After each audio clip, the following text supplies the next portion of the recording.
আসসালামু আলাইকুম। আজকে আমি আলোচনা করব এসএসসি আইসিটি বিষয়ের এসটিএমএল অংশের একটি গুরুত্বপূর্ণ উপাদান টেবিল নিয়ে। বিভিন্ন প্রকার টেবিল রয়েছে, তার মধ্যে দুই ধরনের টেবিল নিয়ে আজকে আলোচনা করব। চলেন ভিডিওটি শুরু করা যাক। চিত্র 1 এবং চিত্র 2 আমি দুটি টেবিল এঁকে রেখেছি। আমরা টেবিল কিভাবে করব, টেবিল কিভাবে কোডিং করব, সেটা আমরা আজকে খুব ভালোভাবে জানব। সাকিব 10 2। আপনারা টেবিল করার সবচেয়ে গুরুত্বপূর্ণ বিষয়টি হলো কোথায় থেকে শুরু করব, কিভাবে শুরু করব। মনে রাখবেন, টেবিল করার জন্য যে উপাদানগুলো সবচেয়ে গুরুত্বপূর্ণ: টিডি, যেটাকে বলা হয় টেবিল ডাটা; টিআর, যাকে বলা হয় টেবিল রো। এই দুটি অংশ টেবিল করার জন্য অতি প্রয়োজনীয়। মনে রাখবেন, প্রত্যেকটি টেবিল আমরা বাম থেকে ডান দিকে শুরু করব, যেগুলোকে টিআর বলা হয়, এবং উপর থেকে নিচে প্রত্যেকটি গড়কে আমরা টিডি হিসেবে উল্লেখ করব। একইভাবে তাহলে আমাদের এখানে এই টেবিলটির ভিতর গড় আছে, এই দিক থেকে শুরু আছে, এখানে একটা, দুইটা এবং কি তিনটা। মনে রাখবেন, প্রত্যেকটা টেবিলের জন্য দুইটি টিআর ব্যবহার করতে হয়। শুরুতে টিআর এবং অবশেষ এট লাস্ট টিআর। তাহলে দেখেন আমরা কিভাবে সহজেই টেবিলটা সমাধান করতে পারি তা দেখি।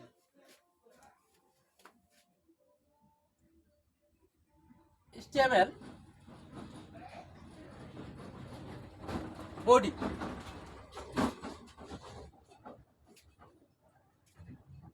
এটার জন্য আমরা কি নিব? Table border.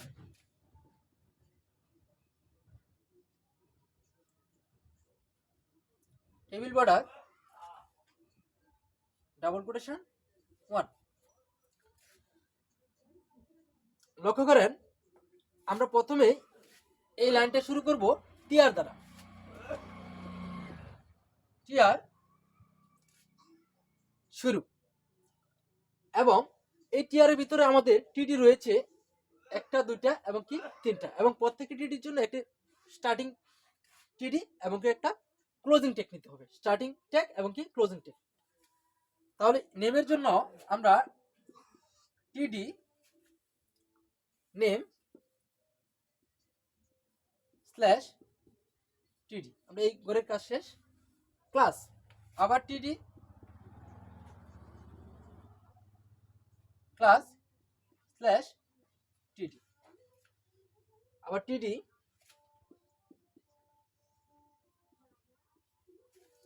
রুল স্ল্যাশ টিডি। টিআর শুরু করেছিলাম, এই টিআর ক্লোজ করে দিব, স্ল্যাশ টিআর। তাহলে আমাদের প্রথম সারি কাজ শেষ, এবং দ্বিতীয় সারির কাজ। দ্বিতীয় সারি থেকে আমরা আবার টিআর দ্বারা শুরু করতে হবে। টিআর টিডি রাখি, টিডি রাকিব স্ল্যাশ টিডি, এটার কাজ শেষ হলো। টিডি আবার টিআর দ্বারা শুরু করতে হবে, এটা শুরু করতে হবে টিআর দ্বারা।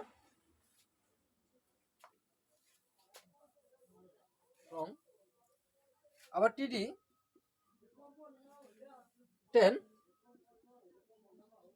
স্ল্যাশ টিডি, টিডি 01 স্ল্যাশ টিডি, এগোরে কাজ শেষ। TR close slash TR slash TR, আবার টিআর দ্বারা শুরু করেন। এই লাইনের জন্য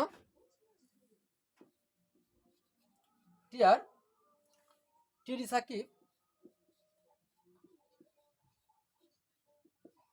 স্ল্যাশ টিডি টিডি 10 স্ল্যাশ টিডি টিডি 02 স্ল্যাশ টিডি স্ল্যাশ টিআর এটি আর ক্লোজ করব স্ল্যাশ টিআর। তাহলে আমরা এই সারির কাজ শেষ। এখন আমরা টেবিল বর্ডার থেকে নিচ থেকে উপরের দিকে ক্লোজ করে দেব স্ল্যাশ টেবিল স্ল্যাশ বডি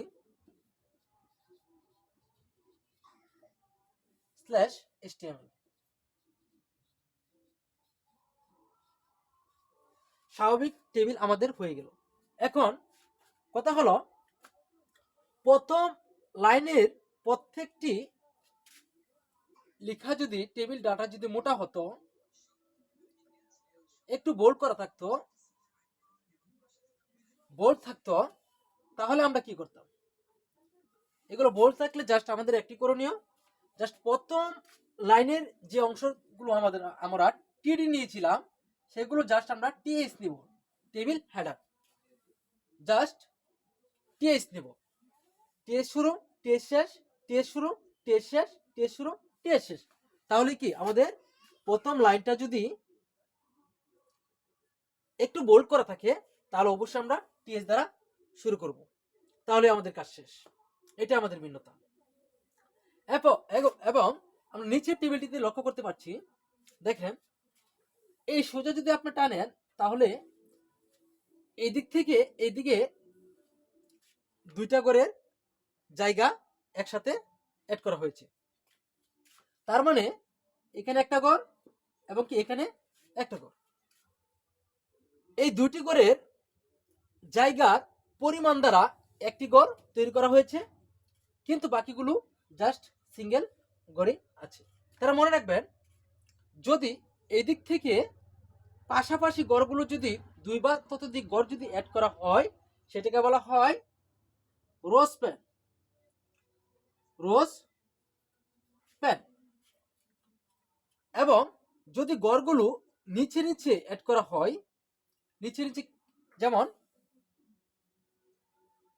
এই দুটো ঘর দেখেন এদিকে যদি আমরা টানি তাহলে একটা এবং দুইটা একসাথে অ্যাডিং করা হয়েছে, এবং কি নিচে নিচে নিচে নিচে দুই অ্যাড করা হয় তাহলে বলা হয় call span, call span.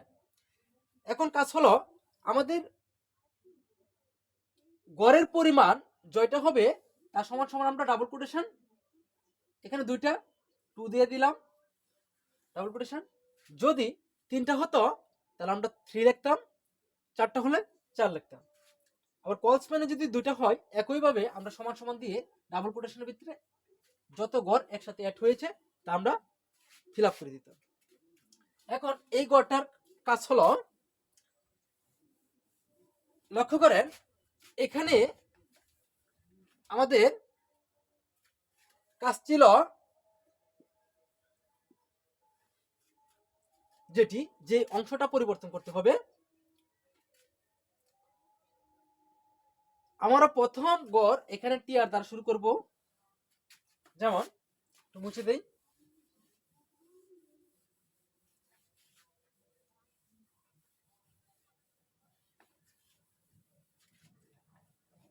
Table border সব ঠিকঠাক থাকবে। এখন আমাদের এখান থেকে টিআর দ্বারা শুরু করতে হবে। সরি, এখানে একটা ঘর ছিল,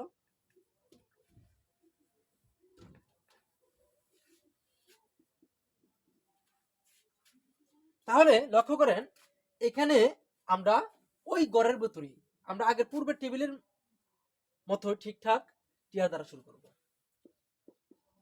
টিআর।